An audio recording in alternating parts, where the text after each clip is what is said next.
the Red Light Racing Podcast.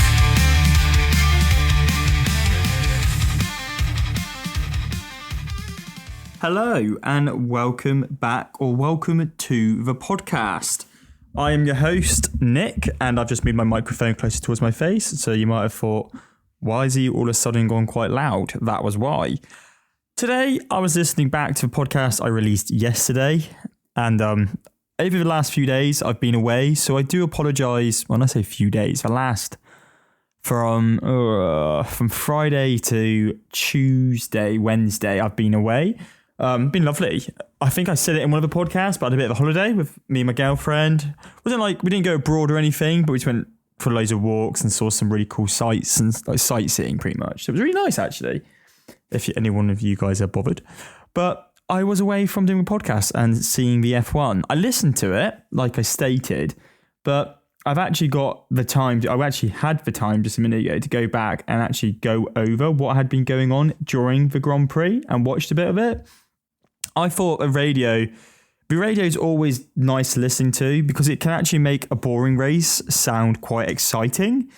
And I thought I need to try and watch some of the race. So I watched the highlights on YouTube, and I will try and rewatch it on More 4 or Channel 4 and like do their highlights. I do have Sky, but I don't know when they fucking air it. I can't be fucked to record it. But so yeah, I'm going to watch that. But anyway, I watched what I saw and I actually thought the race was quite boring. So the Chinese Grand Prix is what I'm talking about. If any of you guys are like, what Grand Prix is he on about? If you might have been joining this podcast a little bit further in the future. But I'm talking about the Chinese Grand Prix. It had teed up to be actually a really decent race. I thought it was going to be a pretty decent one. Like the sprint we had on the Saturday and the qualifying, I think took away the excitement of the race. So the sprint itself was actually really, really good. We saw Lewis Hamilton get his first win for Ferrari, and it wasn't a sprint. So people be like, oh, but it wasn't a proper win. I know what you mean, but it's still a win. And it was great to see him hold his little like brake caliper. If I remember the trophy, it was like a little shitty brake caliper. And I was like, oh, he's done a thing. And I was pretty proud of the guy. I'm more proud that Ferrari are doing well than Lewis, and you guys might be like, I'm a Lewis Hamilton, how dare you? And I don't mean it in a mean way. I'm a Ferrari fan. Whoever does well, I'm happy with, especially if it's one of their drivers. I don't follow a cult. I haven't got a cult following of a driver. You could say Leclerc, but I just like whoever's in Ferrari, really. I'm not a glory supporter, I just support them. So yeah, I go through the hardships, and if you follow F1 or you are a Ferrari fan or whatever team, if you're, for example, a Haas fan, we share quite a lot, even though Ferrari's a bit of a step above quite a bit. But, you know, we go through quite a lot with the ups and the downs of the sport. Like, you could say that with Mercedes and McLaren, and maybe not McLaren as much, but at the moment, but you can definitely say that about Mercedes in the last few years. And losing potentially your favourite driver, Lewis Hamilton, to us at Ferrari, which was fantastic. But no, like him winning his sprint, it made me feel really happy. I was like, well, get on. And then I thought, shit, to make this weekend better, to make the Grand Prix actual better event than the sprint, it's going to have to be pretty interesting. There's going to have to be loads of overtakes. There's going to have to be things going on to top this. And on the radio, it sounded like it was all popping off. Like who was it? Nico Hülkenberg, he fell off at one point. I think it might have even been lap one, and he went back quite a few spaces. So I thought, oh, this could be interesting. He started off quite well, but all that hard work he had in qualifying had just absolutely fallen apart on that one bend, and he fell back in. I think he hit the gravel and then went back on, if I remember rightly. I didn't see it on my highlights, which is bizarre. It might have been there, but I was looking at it, and I was like, oh, okay. But yeah, didn't look great for kick. And I thought with the previous race in, Singapore, in Sydney, I thought, it wasn't in Sydney, it was Melbourne. Sorry, in Melbourne. It's been a long day. I just got back from work, so I do apologise. And I find it quite funny listening back to a podcast. I will always state to you what type of mental state I'm in. I'm either tired, hungry, just got back from work, or excited, or depressed. I'll always let you know on these podcasts, so you can kind of string together a little bit of a internal mind map of me for voice. This is quite funny. But yeah, today I've had a long day at work, but it's been good. It's Friday as well, so woo. But yeah, watching the kick fall back, that wasn't great. And I thought in Melbourne, kick looked strong because they did a pretty decent. They did really well last week in Melbourne, or a week before. Where did they come in the end? I've got my notes. No, but I have got some funny things to talk about over my notes. I won't go through all of it, but I was talking. I said I had a prediction for the Shanghai Grand Prix, and I put Kimi Antonelli to win it. Kimi Antonelli did not win the Chinese Grand Prix. I actually don't know where he came. I do know where he came, so I watched the fucking race, but off the top of my head, I don't. So I'm just going to get it up for you quickly. For myself, actually, more than you, because I'm very confused. Let's have a look at the Chinese Grand Prix. Let's have a look. Where did he come? He came, but it's put Leclerc and Hamilton as 5 and 6, but he didn't come there. He came 6th. Antonelli came 6th. He finished the racing in 8th, but because of the 2 Ferrari drivers getting disqualified, which we're going to get on to in a minute, that boosted him up to 6th. So we got some decent points. So that's good from him. He got in the end. What did he get in the end? 6th. He would have got 10 points? Yeah, no? 8 points? Oh, I don't know. I can't figure it out what they've done on Google. I could go onto the F1 website. I don't want to be clicking around doing that. I should have done that beforehand and taken notes. But this is the joy of this podcast. I'm confused as much as you are, and I'm glad you're listening to me. So thank you very much. So that was boring with the kicks not doing that well. The only bit what actually kept me on the edge of my seat was towards the end of the race. Lando Norris's brake pedal seemed to have completely fucking decided to not work. Well, it wasn't working. It could go full down, like you push the brakes all the way in. You could push it all the way in, but it just wasn't engaging, and it was like losing its engagement towards the end of the race. Again, it was sounding a lot more severe than I actually think was going on, just like watching the race. Because on the radio, it was like, it's coming down to the wire. And I was like, is it? And then I was like, oh my God, it's great. And then I watched the highlights and I thought, well, actually wasn't that bad at all. Piastri did a great job. He beat Max Verstappen by 9 seconds. And so that was great. But yeah, I don't think it was that bad. But I guess George Russell was catching him. He was 2 seconds off him in the end. But, you know, they're fucking rapid. The McLarens look so quick at the moment. It's going to be interesting what happens in Suzuka in Japan next weekend. Really looking forward to that. But if the McLarens carry on the way they're going, it's going to be quite a... I don't think it's going to be boring, because I think Piastri is going to give Norris a run for his money this year. And I hope he does. I'm going to get the standings overall, because I want to see how close it is already, because I think it's pretty close. F1 driver standings. Have a look. Have they got it like on the map? So yeah, so Lando is first place with 44 points. Okay, he's 10 points off. Oscar is 10 points off.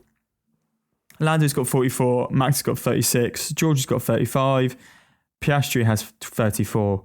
So very close in the top 4 drivers, which is great. It should be a couple Ferrari drivers should be up there, not where they're to. You've got Lewis Hamilton with 9 points. And Leclerc with 8 points. Lance Stroll and Esteban Ocon and Alex Albon and Kimi Antonelli, no disrespect to any of those drivers, are ahead of Leclerc and Lewis Hamilton. Shocker. So that's a bit of a bummer if you're a Ferrari fan. I keep saying it. I'm just saying it to make it sound like I'm not, because I just want to forget that I am sometimes. But both the Ferrari drivers this weekend got disqualified. I said it in the previous podcast, but you may not have listened to it. So the skid board on Lewis Hamilton's car, it's like the thing which hits the ground and you see all the sparks getting made. I think it was like 0.8 out, so it's like the size of a credit card, not in it's in the thickness of a credit card, not the, you know, if you don't know your measurements and you thought 8 mil was the size of a card. Unfortunately it isn't, because that'd be quite handy, but it was the thickness of a credit card, and you had Leclerc being underweight, so the FIA had to disqualify them. They didn't meet the threshold. They were guidelines. They were under the guidelines, and they break the rules. And the Ferrari is saying it was just because of the tyres, that they wore too much of the tyres. The skid plate one's a bit weird. I don't get how they've managed to do that. Maybe they put too much downforce on the car. So if there's too much downforce, the back end's hitting the ground more and more often. So that can indicate to the FIA that the downforce of the car was too close to the ground because of ground effect. So I know that skid plate is there for a reason to like, it gives the FIA a good indication of like how much downforce or something it is. I remember reading about this years ago. And I was like, why is everyone so worried about the skid plate? And then that was why. That was a really shit explanation. I don't know if it's something to do with the ground effect and how strong it is underneath there, or the design of the car, because it's how low the car is to the ground, and it needs to hit a threshold that it can touch the ground. That's where you got your skid plate, but it can't be doing it all the time. So the closer the car is to the ground means that the more ground effect is being produced because it's more suction. So if it's too close all the time, then it's got an advantage. So that means that the Ferrari had better downforce across the race compared to the other cars. That's what led to its disqualification. Pierre Gasly also got a disqualification. I'm not sure why. I haven't got it written down. I didn't see it on Instagram, but I'm assuming his is to do with weight. But let's have a quick look. Why did Pierre Gasly get disqualified? Look, 2 of the 3 exclusions were being one. Oh yeah, so yeah, I was right with the Leclerc's Ferrari being one, and it was Pierre Gasly. So they were both underweight by 1 kg. 800 minimum weight at the end of the race. Fuel had been drained from because. Oh yeah, so I was right. So I said in the past that I thought Leclerc was 1 kg underweight, and I was right. Fucking hell. I actually retained a bit of information, and I regurgitated it to you. So Pierre Gasly was also in the same run of Leclerc with being banned, with being underweight, with all of the fuel being drained by the car. Jesus Christ, I'm eating my words here. I do apologise. So that's why. And again, if you're a lighter car, you've got an advantage. It means the power you have, the lighter you are, the quicker it is, because it's got less weight to move forward. Basic physics. So that's why he got disqualified too, because technically he had a quicker car, even though he didn't. And the Ferraris didn't actually do that well. Where did they come in the end on the standings before they got disqualified? Because they weren't doing that well. And I was disappointed listening to the radio. I thought, especially like I said earlier, I was hoping that the sprint was going to be a mirrored image of what had happened in the sprint to the Grand Prix, and it wasn't. Which, it makes it exciting. The McLaren's really ironed out their issues, and the Mercedes looked very strong. But Leclerc was on track for a 5th place, and Hamilton in the 6th. Just dog shit, to be honest. Like, the Red Bulls doesn't look particularly quick, and again, the Red Bull was still ahead of the Ferraris, which is not amazing. But Max Verstappen is different. He's fucking amazing. But I would have thought the Ferrari car wouldn't have been too shit. But there's been a lot of rumours since, Yuki's got the Red Bull seat. So if you didn't know, Yuki's now been given a Red Bull seat. Liam Lawson's been dropped, and he's going back to V-Carb or Kick Sauber, or not Kick Sauber, V-Carb or Racing Bulls, or whatever they're bloody called. So Yuki's going in there. There's all this speculations going around, which I find quite entertaining. You might share this thought. Is that if Yuki does a really shit job in the Red Bull seat, and Liam Lawson does a pretty good job in the V-Carb, they ain't going to want to drop Liam. Unless Yuki's done a better job than Liam and all of this shit. But who knows? It's all down to how Liam performs and how Yuki performs next.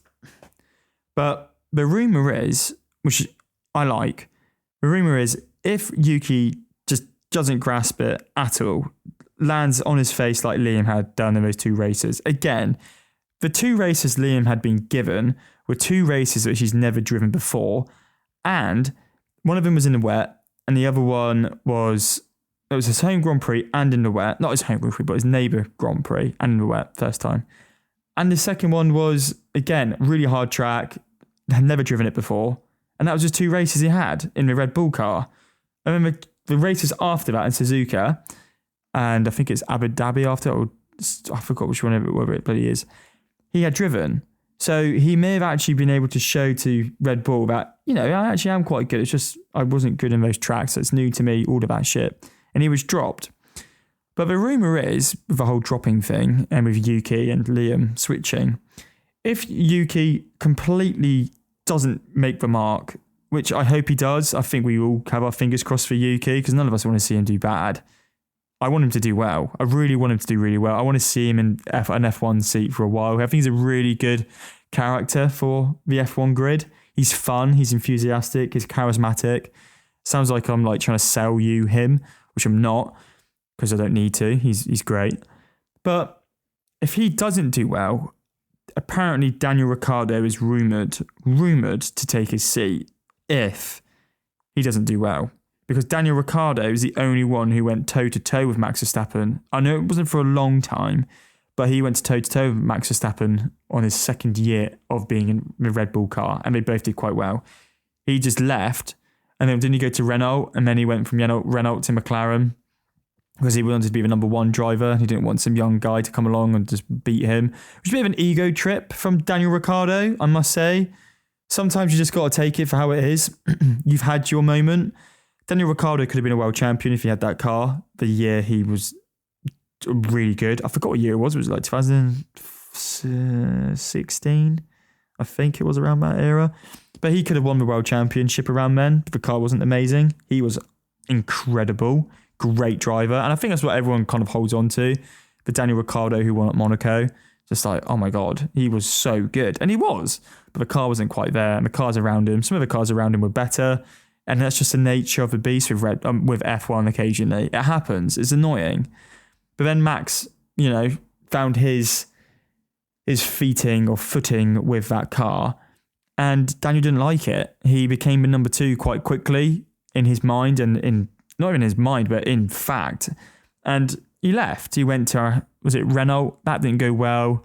And then he went to McLaren, which didn't do too bad. He did win an F1 race with McLaren, but yeah, didn't have a great time. And then he went to VCarb to see if he could take Sergio Perez's seat or Checo's seat, whoever you know him as. And he just fell short. He wasn't doing that well with the VCarb. He took Daniel Rodriguez, fucking hell. I've combined like two names there. Nick De Vries's seat. There you go, I got there in the end. He took Nick De Vries's seat to see if he could do a better job. He didn't do a great job, and then Daniel got dropped. And because Liam came in, and then it was all got reshuffled, and then he's completely gone. Now we've got Isaac Hadjar and Liam Lawson in that seat now. So it's all a little bit confusing. If you're a AlphaTauri or VCarb, or bloody called car driver, you've got a fucking good chance by the end of this year actually getting a race in that Red Bull car. If it continues the way it's going. Every 2 races, another driver's in it. Oh my God, they could go through the whole roster of Red Bull reserve drivers, which will be incredible because it means we're going to have a crazy moment of who's going where, who's going to be driving in there. I really wouldn't be surprised if we saw Helmut Marko in the seat by the end of the season, just to test the bastard, or even seeing Christian Horner in there. Their biggest mistake, like I said, so in the past I used to do my own little podcast with F1, but no one listened to it. But you guys listened to this one, so thank you very much. But I talked about, what did I talk about? Talked about Christian Horner being in charge and all of that. And I said, I got it. I said about, why the fuck did they not hire Carlos Sainz? Like, Carlos Sainz would have been the perfect candidate for them. He was a number one driver. Red Bull needed a number one driver. They need someone who can go in there, you can depend on, get the points, all of that. And they never did. They went down the route of saying Carlos Sainz and Max Verstappen have history. They're professionals. They just get over it. Like, stop all of this bollocks. If you leave Red Bull, you're not allowed back. You can't live on that premise. You can die on your sword, or is it die on your shield or die on your sword, whatever it's fucking called. That's just stupid. The guy was a free agent. He was by far one of the better drivers of last season. He's had a bit of a stinker joining Williams, let's face it. He's been outdriven by his teammate twice in the 2 races. It's not looking good for him, but I get at the same time, it's a learning curve. Like, he has to figure out how to use that Williams and the Mercedes engine, which he hasn't had to deal with before. saying that, McLaren, did he have a McLaren? Mercedes have a McLaren engine? Did McLaren have a Mercedes engine then? Oh, I can't remember. A while ago, when he was teammates with Lando. But they should have snapped him up. They're their own worst enemy for what they did with Carlos Sainz. Silly. And now they're like having to battle through all of their people and make sure that they can find someone who can replace or get a decent driver in there to help Max out. And they can't, because all the good drivers have been signed. All the ones you can actually depend on have been signed. And they're kind of fucked. The only driver they could potentially look at is potentially Fernando Alonso, maybe. I don't know when his contract's up, but I think it's up next year, after the end of next year. They could just buy him out. They know that Fernando Alonso is a very, very credible driver and is very adaptable, world champion as well. And he could get in there quite easily. I think he could. I know people like you're talking out your ass, but give Fernando Alonso a chance. Fuck it. He's a rookie. Even though he's been driving for like 28 years. He's a rookie. But yeah, Daniel Ricciardo, that'd be quite cheeky if he gets back into a Red Bull seat because everyone just can't do it. And as well, before I end the podcast, Esteban Ocon on Ollie Behrman, they ended up getting P5 and P8 this weekend. The weekend before, they were atrocious. I thought, oh my God, here we go again. Haas is shit. And they accumulated so many points this weekend. I couldn't believe it. Let's look at the Constructors' Championship, where we are at the moment. Constructors' Championship F1. Let's have a look. Where's the standings? I want to see the standings. This is weird. So I've Constructors. BBC have got a very good one. So McLaren are first, but where are the Haas? Haas is 6th place. They're beating Aston Martin. That's mad. They've got, how many points have they got so far? Got 14 points. Fair play to Haas. So that was amazing from Esteban Ocon and Ollie Behrman. More Esteban Ocon. He did very, very well. But again, I loved Ollie Behrman this weekend. He kept saying ciao. So on the radio, they kept playing him saying ciao. I was like, this guy is fucking funny. And I loved it. Nice to see that Ollie did okay. And great to see Haas get some really good points. They were probably the two outstanding drivers of the weekend. Really, like the two standout drivers, I would say, just because of what happened the week before and where they came this week. Incredible feat for a Haas, and it was great to see. But I'm going to do a podcast soon, doing a prediction on the Japanese Grand Prix in Suzuka. And we're going to go over a few more things, but I'm not going to do it today. I was going to pre-record it, but as you can see and listen to in my voice, I'm very confused of how I can talk and like actually regurgitate the words I want to say, which is very bad. And if you've made it through this far of a podcast and you want to give me a follow just to help it grow a little bit more, I really appreciate it. If not, thank you very much for listening. And bring on the future. Love you guys. Bye. Thank you for listening to the Red Line Racing Podcast.